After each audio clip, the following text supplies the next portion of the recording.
روحان عالم رک جاؤ، خبردار جو اس کو ہاتھ لگایا، سازشی آدمی، میں تمہارے کہنے پر اس کو لینے آیا تھا۔ ہاسپٹل میں میری بیوی زندگی اور موت کی کشمکش میں مبتلا ہے اور تم نے یہاں ایک فساد کھڑا کر دیا۔ خدا سے ڈرو، بہتان لگاتے ہوئے تمہیں شرم نہیں آتی؟ روحان جو پہلے ہی پریشان تھا اپنے اندر امڑتے غصے پر قابو پاتے ہوئے کہنے لگا۔ ساتھ ہی اس نے افشا کا بیگ وہیں پھینکا اور بولا، میں جا رہا ہوں، اس سے بھی ساتھ لے جاؤ، مجھے اس کی ضرورت نہیں، روحان عالم نے کہا اور افشا کا ہاتھ پکڑ کر گھسیٹا۔ تمہارا دماغ تو ٹھیک ہے، چھوڑو مجھے، پاگل تو نہیں ہو گئے ہو؟ دوسری اس کی بات انسنی کرتے ہوئے روحان عالم نے زور سے اسے دھکا دیا اور روحان سے بولا، لے جاؤ اسے اپنے ساتھ، مجھے بد کردار بیوی نہیں چاہیے۔ روحان نے جو قبض سے ضبط کی ہوئی تھا آگے بڑھ کر روحان عالم کی منہ پر تھپڑ دے مارا۔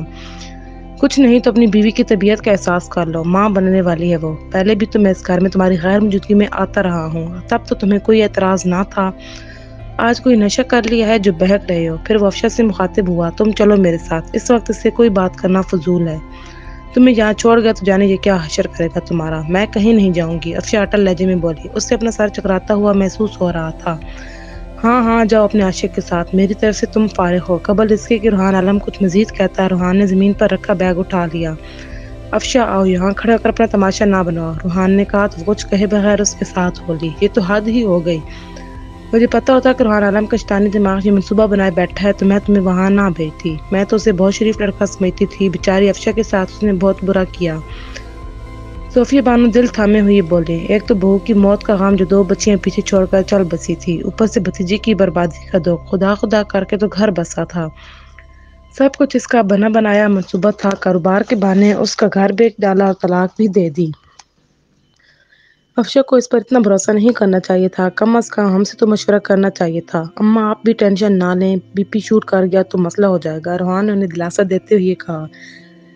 افشا اور تم پر روحان عالم نے اتنا گھٹیا الزام لگایا ہے اور تم کہہ رہے ہو میں ٹینشن نہ لوں، مجھ سے اس کی روتی صورت نہیں دیکھی جا رہی۔ اماں 1 مہینے صبر کر لیں، افشا کو کہیں سکون سے یہاں رہے، ولادت کا مرحلہ بخیر و خوبی ہو جائے پھر دیکھیں گے کہ کیا کرنا ہے، ہو سکتا ہے کہ روحان عالم کو اپنی غلطی کا احساس ہو جائے اور وہ آ کر معافی مانگ لے، روحان نے اوپری دل سے کہا۔ حقیقتاً وہ روحان عالم کی ذہنیت جان چکا تھا، مجھے اور بچوں کو آپ کی ضرورت ہے، آپ حوصلے سے کام لیں، فارہ جیسی مثالی بیوی کو میں کھو چکا ہوں، اب آپ کو کھونا نہیں چاہتا، اس کا لہجہ روحان سا ہو گیا تھا۔ ارے تم کیوں رونے لگے، میں تمہیں بہت بہادر سمجھتی تھی، چلو میں کھانا لگاتی ہوں، پریشانی میں کھانے کا خیال ہی نہیں رہا، صوفیہ بانو اٹھتے ہوئے بولی۔ بیٹی کی پیدائش کی خبر بھی روحان عالم کے دل پر اثر نہ کر سکی اور اس نے طلاق کے کاغذات بھجوا دیے، ساتھ ہی وہ دعا کو بیاہ کر گھر لے آیا تھا۔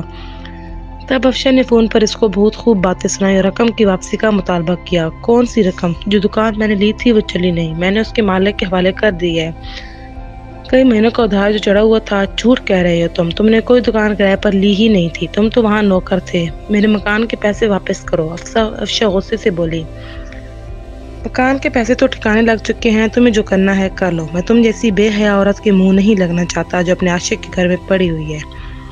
روحان عالم، جو الزام تم نے مجھ پر لگایا اس پر اپنے دل سے پوچھو، میں بے حیا عورت تمہاری بیٹی کی ماں ہوں، مجھے زندگی بھر اس بات کا افسوس رہے گا کہ میں نے تم سے شادی کیوں کی، کاش مجھے اندازہ ہوتا کہ تمہارے خوبصورت جسم کے اندر نہایت بدصورت روح چھپی ہوئی ہے، تمہارے کالے دل میں اس حد تک شیطانیت اور مکاری بھری ہوئی ہے جس کا میں تصور بھی نہیں کر سکتی تھی، تمہاری نیت میرے مکان پر تھی۔ روحان عالم اس کی بات کاٹتے ہوئے گویا ہوا، میرے پاس فرصت نہیں تمہاری فضول بکواس سننے کی، آئندہ مجھے فون مت کرنا، میری بیوی ناراض ہوگی کہ میں تمہیں طلاق دینے کے بعد بھی تم سے رابطے میں ہوں، تمہیں میری رقم واپس کرنا ہوگی، میں تمہیں عدالت میں گھسیٹوں گی، افشا تیز لہجے میں بولی۔ جاؤ اپنا یہ شوق بھی پورا کر لو، میرے پاس تمہیں دینے کے لیے کچھ نہیں، روحان عالم نے یہ کہہ کر فوراً ہی فون کاٹ دیا۔ یار روحان عالم، تم نے افشا بھابی کو طلاق دے کر اچھا نہیں کیا، وہ صورت سے زیادہ کردار کی اچھی تھی اور تم نے ان پر بد کرداری کا الزام لگا دیا، کم از کم اپنی اولاد کا خیال کر لیا ہوتا، جب تم نے یہ ڈرامہ رچایا اس وقت میں ملک سے باہر تھا، ورنہ میں تمہیں یہ سب کرنے نہ دیتا، راجو بولا۔ جو ہوا اچھا ہوا، روحان عالم نے لاپرواہی سے کہتے ہوئے ہاتھ چھاڑے تو برابر میں بیٹھے راجو کا دل چاہا کہ اٹھ کر اسے 2 ہاتھ لگا دے، مگر وہ تحمل سے گویا ہوا، مجھے پتہ ہے کہ تم نے دعا بھابی کو پانے کے لیے یہ ہتھ کنڈا استعمال کیا، مگر تمہارے بیہودہ الزام سے دنیا کی نظروں میں افشا بھابی کا کردار مشکوک ٹھہرا، تمہیں طلاق دینی تھی تو ویسے ہی دیتے، بہتان لگانا ضروری تھا، کچھ تو تمہیں خدا کا خوف ہونا چاہیے، وہ تمہاری بیٹی کی ماں ہے، تمہیں احساس ہے کہ تم نے کتنی بڑی غلطی کی ہے؟ راجو، تم یہاں مجھ سے ملنے آئے ہو یا مجھے احساس دلانے کہ میں نے افشا کو طلاق دے کر ایک بیانہ غلطی کی ہے اور آسمان پر مجھے پر عذاب نازل ہونے والا ہے؟ میں کوئی بغیرت آدمی نہیں ہوں جو بد کردار بیوی کو رکھتا۔ ایک تم ہی کو اس سے ہمدردی ہے، باقی تمام محلے والوں کو اس کی حرکتوں کا علم ہے۔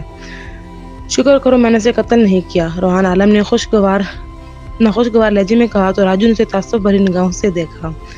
میں چلتا ہوں، وہ اٹھ کر کہنے لگا۔ چائے تو پی لیتے، خیر جیسی تمہاری مرضی، روحان عالم نے رسمی لہجے میں کہا۔ وہ چاہ بھی نہیں رہا تھا کہ راجو مزید رکے۔ افشا ہر وقت اداس رہنے لگی تھی، دن تو گھر کے کاموں میں مصروف رہ کر گزار لیتی مگر رات کو بستر پر کروٹیں بدلتے ہوئے اپنی قسمت پر آنسو بہاتی تھی۔ روحان عالم نے اسے تباہ و برباد کر دیا تھا۔ وہ اپنے گھر سے ہاتھ دھو کر مجبوراً پھپھو کے گھر میں پڑی تھی کہ ایک دن صوفیہ بانو بولی، افشا میری خواہش ہے کہ تم میری بہو بن جاؤ، میں روحان کا نکاح تم سے کرنا چاہتی ہوں۔ اپنی بیٹی کا فراق سیتی افشا کے ہاتھ سنتے ہوئے ساکت ہو گئے۔ پھپھو، آپ کو پتہ ہے آپ کیا کہہ رہی ہیں؟ اگر روحان بھائی سے میری شادی ہو گئی تو لوگوں کو تو اور باتیں بنانے کا موقع مل جائے گا، سب کہیں گے کہ روحان عالم کے الزامات ٹھیک تھے، ویسے بھی روحان بھائی کو مجھ سے بہتر اور خوبصورت لڑکی مل سکتی ہے، پھر آپ مجھ سے ہی اس کی شادی کیوں کرنا چاہتی ہیں؟ اسے پھپھو کے اس فیصلے پر حیرت ہوئی۔ تم نے ٹھیک کہا کہ مجھے روحان کے لیے کم عمر اور خوبصورت لڑکی مل سکتی ہے، مگر ایسی لڑکی کی خواہش نہ اس سے ہے نہ مجھے۔ میں بہو ناز نخرے اٹھانے کے لیے نہیں لانا چاہتی، مجھے تو ایسی بہو کی خواہش ہے جو گھر اور بچوں کو سنبھال سکے۔ اس گھر کو خوبصورت چہرے والی نہیں، خوبصورت دل والی عورت کی ضرورت ہے۔ رہی بات لوگوں کی باتیں بنانے کی تو ہمیں ان کی باتوں سے کیا لینا دینا؟ روحان کی بیٹیوں کی مزاج کو تم سمجھتی ہو، میں تو چاہتی ہوں جتنی جلدی ممکن ہو تم دونوں کا نکاح کر دوں۔ اس گھر کے علاوہ تمہارا کوئی اور ٹھکانہ نہیں، تم یہ بھی تو سوچو کہ تمہارے یہاں رہنے پر بھی تو لوگ باتیں بنا رہے ہیں، ہم ان کا منہ تو نہیں بند کر سکتے، لیکن میں تم پر زور زبردستی نہیں کر سکتی۔ روحان کی شادی تو مجھے کرنی ہے، تم راضی نہ ہوئی تو کسی اور سے کر دوں گی۔ صوفی بانو کی باتوں پر وہ پریشان ہو گئی، اس کا دماغ سوچ رہا تھا کہ اگر اس گھر میں روحان کی بیوی آ گئی تو اس کا وجود کب برداشت کرے گی؟ بالفرض اگر اس کی شادی کسی دوسرے شخص سے ہو بھی جاتی ہے تو وہ حریم کو بیٹی کے طور پر قبول کرے گا؟ آخر کئی دن سوچ بچا کے بعد اس نے صوفیہ بانو سے اپنی مادگی کا اظہار کر دیا۔ وہ تو جیسے انتظار میں بیٹھی تھیں، اگلے ہی ہفتے ان دونوں کا نکاح ہو گیا۔ روحان عالم کو جب ان کی شادی کی خبر ملی تو اسے مزید باتیں بنانے کا موقع مل گیا۔ دعا، تم بلا وجہ مجھ پر شک کرتی تھی کہ میں نے اس پر الزام بے بنیاد لگایا ہے، روحان عالم نے کہا تو دعا چائے کپ میں ڈالتے ہوئے بولی، میں نے کئی لوگوں کی باتیں سننے کے بعد کہا تھا، ورنہ مجھے اس کے کردار کا کیا علم؟ ویسے تمہیں کیوں افسوس ہو رہا ہے؟ نہ تم اسے طلاق دیتے نہ وہ اپنے عاشق سے شادی کر پاتی۔ دعا کے طنز پر روحان عالم جھلائی لہجے میں بولا، بڑی حسین ہے نا جو میں اس کی بے وفائی میں پاگل ہوا جا رہا ہوں۔ مجھے تو وہ چڑیل لگتی تھی اور اس کا عاشق ہر وقت مجھے دھمکایا کرتا تھا۔ بھائی اگر میں نے اس کی خواہش پر کاروبار میں پیسے لگائے اور وہ ڈوب گیا تو اس میں میرا کیا قصور؟ چھوڑو بھی یہ باتیں، آؤ چائے پیتے ہیں۔ دعا ٹرے اٹھاتے ہوئی بولی، دیکھو میں نے تمہارے لیے گرما گرم سموسے اور پکوڑے بھی بنائے ہیں، فضول میں تم نے اتنا کچھ بنا لیا، آج تو ہمیں سی ویو جانا ہے، ڈنر بھی وہیں کریں گے۔ دن مہینے تیزی سے گزر رہے تھے، روحان عالم ہر وقت دعا کے ناز نخرے اٹھانے میں لگا رہتا، اس کو نئے نئے کپڑے پہننے اور سجنے سورنے کا شوق تھا۔ روحان عالم اس کی تمام فرمائشیں پوری کرتا، وہ چاہتا تھا کہ دعا خوش رہے۔ اس کا کام پہلے کی طرح نہیں چل رہا تھا، اکاؤنٹ میں موجود رقم تیزی سے ختم ہو رہی تھی۔ وہ اب بھی گاؤں جا کر کڑھائی کرواتا مگر پہلے کی طرح اس کام کی ڈیمانڈ نہیں رہی تھی۔ گاؤں کی جن خواتین سے وہ کپڑے پر کڑھائی کا کام کرواتا ان کے کام میں وہ نفاست اور خوبصورتی نہیں تھی جو افشا کے کام میں تھی، اس لیے اسے آرڈر بہت کم ملتے تھے۔ ایک دوپہر وہ آرڈر کے سلسلے میں بوتیک کی مالکن سے ملنے جا رہا تھا کہ نکلتے ہوئے دعا نے کہا، گوشت ختم ہو گیا ہے، آتے وقت لے کر آنا، ابھی پچھلے ہفتے تو اچھا خاصا گوشت لایا تھا، وہ سارے کا سارا تم نے ٹھکانے لگا دیا؟ روحان عالم کے لہجے میں سختی دار آئی۔ بھائی میں اکیلے تو نہیں کھا جاتی، تمہیں خود بھی تو شوق ہے۔ روحان نے جواب میں کچھ نہ کہا اور گھر سے چپ چاپ نکل گیا۔ دل میں سوچ رہا تھا کہ دعا کو گھر چلانے کا ذرا بھی سلیقہ نہیں ہے، جب دیکھو موبائل پر لگی رہتی ہے یا ٹی وی دیکھتی رہتی ہے۔